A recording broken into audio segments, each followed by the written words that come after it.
मागून राहिलो त्यांच्याकडून. किमान वेतन आज 29,806 रुपये आपला टोटल पगार. किती? 29,806 रुपये आपला आजचा किमान वेतन दर आहे. त्याच्यामध्ये सगळं आलं. त्याच्यामध्ये तुमचा बेसिक आला, DA आला, दोन्ही घालता, त्याच्यामध्ये PF आला, PSIC आली. सगळं कापून PF जर कापला गेला तर तुमचा PF दर महिन्याला नाही म्हणतं तर ड्रायव्हरचा PF हा 7,000 रुपये महिन्याला जमा होईल. आणि जे सफाई मजूर आहे त्यांचा PF कमीत कमी 6,000 रुपये महिन्याला जमा होईल. आज किती जमा होतो?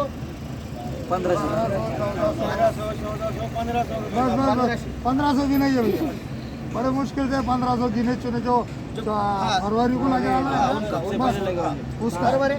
बाकी नहीं है. मला सांगा तुम्ही, जर तुमच्या खात्यामध्ये PFच्या खात्यामध्ये दर महिन्याला 7,000, कोणाच्या खात्याला 6,000 जर भरले गेले, तुमच्या वर्षाला किती होतं? सफाई मजूरच्या वर्षाला 72,000 रुपये PF जमा होईल. आणि यांचा ड्रायव्हरचा 84,000 रुपये ड्रायव्हरचा PF वर्षाला खात्यात जमा होईल. ESIC तुमची इतकी स्ट्रॉंग होईल, तुम्हाला 50 लाख रुपये जर तुम्ही खर्च आला तरी ESIC पूर्ण खर्च करेल तुमचा. तुम्हाला 7 लाख रुपये इन्शुरन्स आहे ESIC. PFला तुम्हाला पेन्शन आहे. PFमध्ये तुम्ही समजा तुमचं जर काही जर झालं तर तुमचे मुलं 25 वर्षाचे होस तर त्यांना पेन्शन भेटते. तुमची बायको मरोस तर त्यांना पेन्शन भेटत. तुमचे आईबाप जर समजा काही करत नसतील, त्यांना जर कुठली पेन्शन नसेल तर त्यांनाही पेन्शन भेटते. हा ESICचा PFचा फायदा आहे. आणि ते कधी शक्य आहे माहिती आहे का? किमान वेतनप्रमाणे या कपाती झाल्या तर. आणि 1400-1500 मग किती येतं?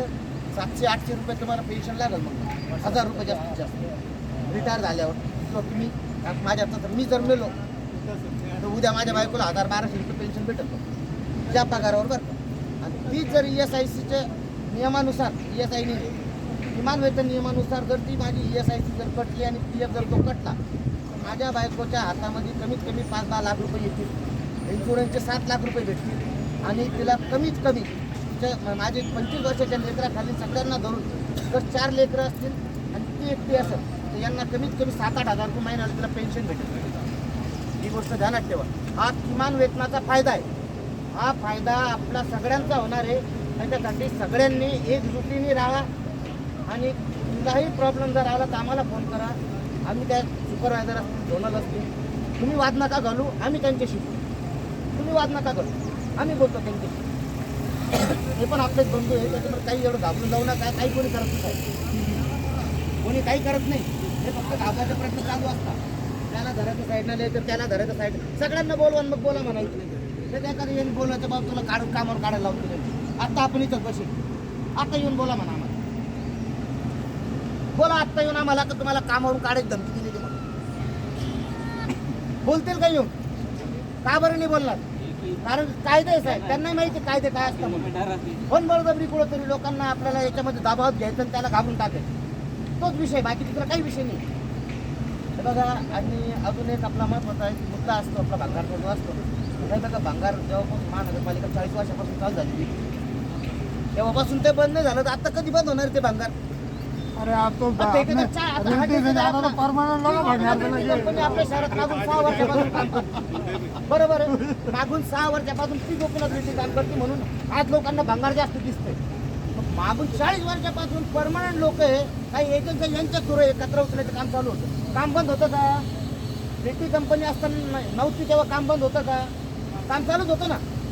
रेड्डी कंपनीचा करार संपल्यानंतर जर समजा रेड्डी कंपनी जर गेली, काम बंद राहणार आहे का? काम चालूच राहणार आहे. कोणत्या ना कोणत्या ठेकेदाराला देखील किंवा महानगरपालिका काहीतरी पर्याय काढायला आणि त्या पद्धतीने ती महानगरपालिका तिथं आपल्याला कामावर घेतील आणि तो पगार देतील. त्याच्यामध्ये का महानगरपालिकेचे अधिकारी आपल्या मागे फिरणार आहे का? कशाला भांगार करू राहिले? भांगारचा विषय होणार आहे. कसा होणार आहे मी तुम्हाला सांगतो.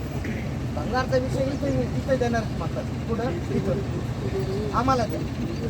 तुम्हाला त्याचा रेटही भेटेल, तुम्हाला त्याचे पैसे पण भेटणार आहे. हे सांगतो मी तुम्हाला. भंगार बंद नाही होणार. आम्ही एकच अट ठेवली साहेबांना, भंगार जर तुम्ही आमच्याकडून जर बंद केलं साहेब, मग आम्ही जेवढं पण हे सगळं गाड्यात फेकून आणून ते खाली फेक. तुम्हाला ते निवडण्यासाठी माणसं लागणार आहे. आणि हा पण एका बाईला तुम्ही 400 रुपये रोज देणार. त्या बाईकडून तुम्ही 400 रुपये रोज एका बाईला तुम्ही देऊन ते भंगार बाजूला करणार. आणि बरोबर आहे, द्यावंच लागणार म्हटलं. हा, त्यापेक्षा तुम्ही आम्हाला द्या ना. जसं आम्ही भंगारवाल्याला देतो ते भंगार, जर तुमची जर घ्यायची इच्छा असेल रेट इकडे तिकडे होईल थोडासा. किमान वेतन भेटल्यानंतर 15 रुपयाची वस्तू आपली 12 मध्ये जरी घेतली तरी आपल्याला परवडते की नाही परवडते? किमान वेतन भेटल्यानंतर 15 रुपयाची वस्तू आपल्याला 10-12 रुपये द्यायला सुद्धा परवडते. कारण आपला जो किमान वेतन 30,000 रुपये होतं सर, 1,000 रुपये